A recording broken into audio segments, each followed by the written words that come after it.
Assalamualaikum warahmatullahi wabarakatuh.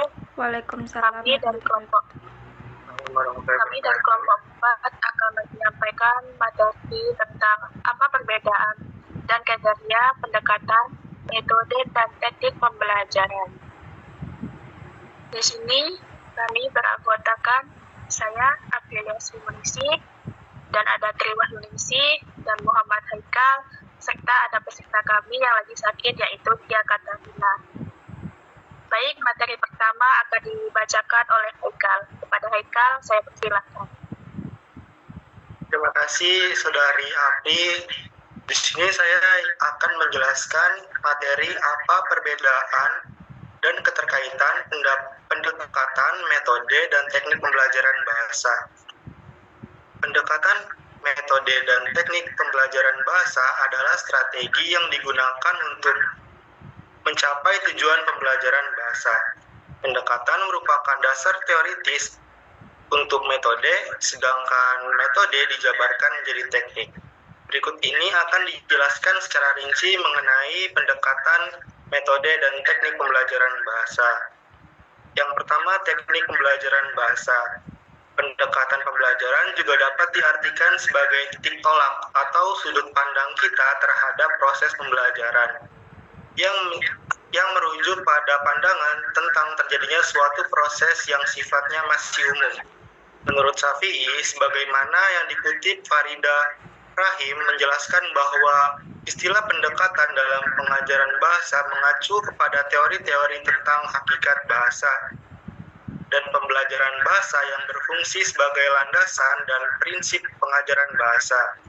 Litterworth mengemukakan beberapa alternatif teknik pembelajaran bahasa. Yang pertama, teknik komunikatif. Berdasarkan prinsip pendekatan komunikatif, pengajaran pembaca harus didasarkan pada tujuan membaca dan diarahkan pada penggunaan bahasa dalam kehidupan sehari-hari. Litterworth mengemukakan beberapa alternatif teknik pembelajaran bahasa dalam belajar mengajar. Kepada siswa diberi latihan atau antara lain seperti memberikan informasi secara terbatas. Contohnya, mengidentifikasi gambar. 2 orang siswa diberi tugas mengadakan percakapan atau tanya jawab tentang benda-benda yang terdapat di dalam gambar yang disediakan oleh guru. Pertanyaan dapat mengenai warna, jumlah, bentuk, dan sebagainya. Dan yang kedua ada memberikan informasi tanpa dibatasi atau tak terbatas. Contohnya mengemukakan pendapat. Siswa A dan siswa B masing-masing mempunyai sebuah gambar yang sama, kecuali beberapa bagian. Para siswa melakukan diskusi pada gambar tersebut sehingga menemukan perbedaan. Dan yang ketiga, menyusun informasi. Contohnya, siswa diminta membayangkan bahwa mereka akan mengadakan camping atau berkemah di gunung selama 3 hari. Tiap anggota hanya boleh membawa barang kira-kira 11 kg. Kemudian, kelompok-kelompok itu harus menentukan apa saja yang akan mereka bawa.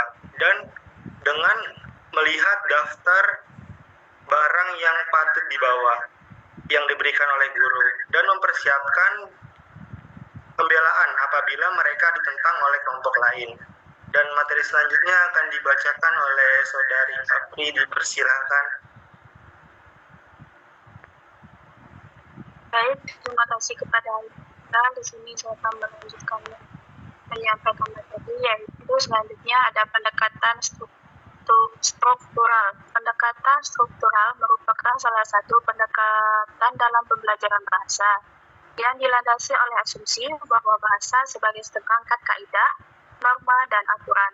Atas dasar anggapan tersebut, timbul pemikiran bahwa pembelajaran bahasa harus mengutamakan penguasaan kaidah-kaidah bahasa atau tata bahasa. Dengan pendekatan struktural, siswa akan menjadi cermat dalam menyusun kalimat karena mereka memahami kaidah-kaidahnya. Misalnya saja, mereka mungkin tidak akan membuat kesalahan seperti di bawah ini. Bajunya anak itu baru, Di sekolahan kami mengadakan pertandingan sepak bola. Anak-anak itu lari-lari di halaman. 3. Pendekatan tujuan. Pendekatan tujuan ini dilandasi oleh pemikiran bahwa dalam setiap kegiatan belajar mengajar, yang harus dipikirkan dan ditetapkan lebih dahulu ialah tujuan yang hendaki dicapai. Jadi, proses belajar mengajar ditentukan oleh tujuan yang telah ditetapkan untuk mencapai tujuan itu sendiri. Misalnya, untuk pokok bahasan menulis, tujuan pembelajaran ditetapkan ialah siswa mampu membuat karangan atau cerita berdasarkan pengalaman atau informasi dari bacaan. Dengan berdasarkan pada pendekatan tujuan, maka yang penting ialah tercapainya tujuan, yakni siswa memiliki kemampuan mengarang. Selanjutnya ada metode pembelajaran bahasa. Metode pembelajaran bahasa juga dapat diartikan sebagai cara yang digunakan untuk mengimplementasikan rencana yang sudah disusun dalam bentuk kegiatan nyata dan praktis yang mencapai tujuan pembelajaran. Ada beberapa macam metode yang digunakan pada saat pembelajaran bahasa, yaitu 1. Metode langsung.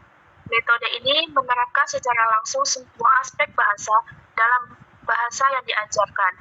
Misalnya, dalam pembelajaran bahasa Indonesia bagi anak-anak di daerah, bahasa pengantar di kelas adalah bahasa Indonesia tanpa diselingi bahasa daerah ataupun bahasa ibu.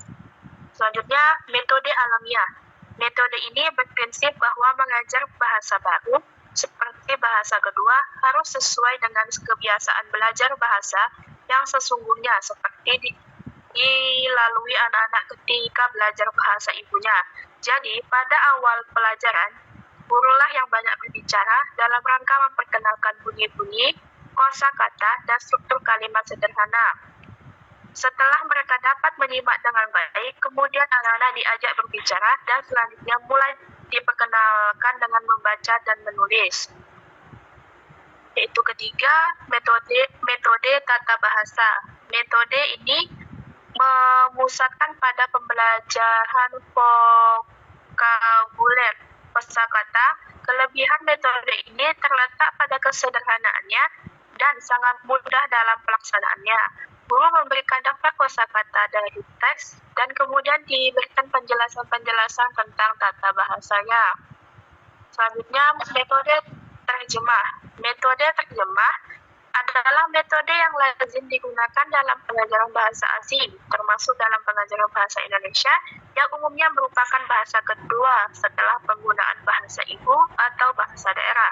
Misalnya, latihan terjemah dari bahasa Indonesia ke dalam bahasa daerah atau dari bahasa Inggris ke bahasa Indonesia. Kelebihan metode ini dalam hal kepraktisan dalam pelaksanaannya dan dalam hal penguasaan kosakata dan tata bahasa dari bahasa yang baru dipelajari siswa. Mungkin selanjutnya materinya akan dibacakan oleh teman saya, yaitu kepada Tri. Saya persilahkan. Selanjutnya, teknik pembelajaran bahasa. Teknik pembelajaran dapat diartikan sebagai cara yang dilakukan seseorang dalam mengimplementasikan suatu metode secara spesifik. Teknik selalu bergantung kepada guru. Suatu metode dan teknik pelaksanaannya dapat berbeda apabila dilaksanakan oleh guru yang berlainan. Tentang pelaksanaan metode pengajaran bahasa untuk SD, tekniknya dapat berbeda-beda tergantung pada tempat metode itu dilaksanakan. Baik buruknya suatu teknik pengajaran keterampilan berbahasa tidaklah terletak pada teknik pengajaran itu sendiri.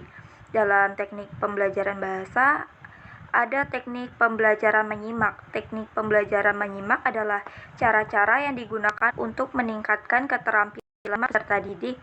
Beberapa teknik pengajaran menyimak dapat digunakan oleh guru, antara lain teknik pembelajaran menyimak simak ulang ucap, simak tulis atau dikte, simak kerjakan, simak terka, memperluas kalimat. Kemudian teknik pembelajaran berbicara. Teknik pembelajaran berbicara adalah metode yang digunakan untuk mengajarkan siswa keterampilan berbicara. Teknik pengajaran berbicara antara lain ulang ucap, lihat ucapkan, percakapan, menjawab pertanyaan, bertanya. Kemudian teknik pembelajaran membaca. Teknik pembelajaran membaca adalah cara-cara untuk mengajar memahami teks. Dalam teknik pembelajaran membaca antara lain membaca survei, membaca sekilas, membaca dangkal, membaca nyaring, dan membaca dalam hati. Kemudian teknik pembelajaran menulis. Teknik pembelajaran menulis adalah cara-cara mengajar untuk menghasilkan tulisan. Dalam teknik pembelajaran menulis, siswa dapat menyalin kalimat, membuat kalimat, meniru model, menulis cerita dengan gambar berseri, dan menulis catatan harian. Baiklah, itu saja materi yang bisa disampaikan. Saya kembalikan kepada moderator. Baik, terima kasih.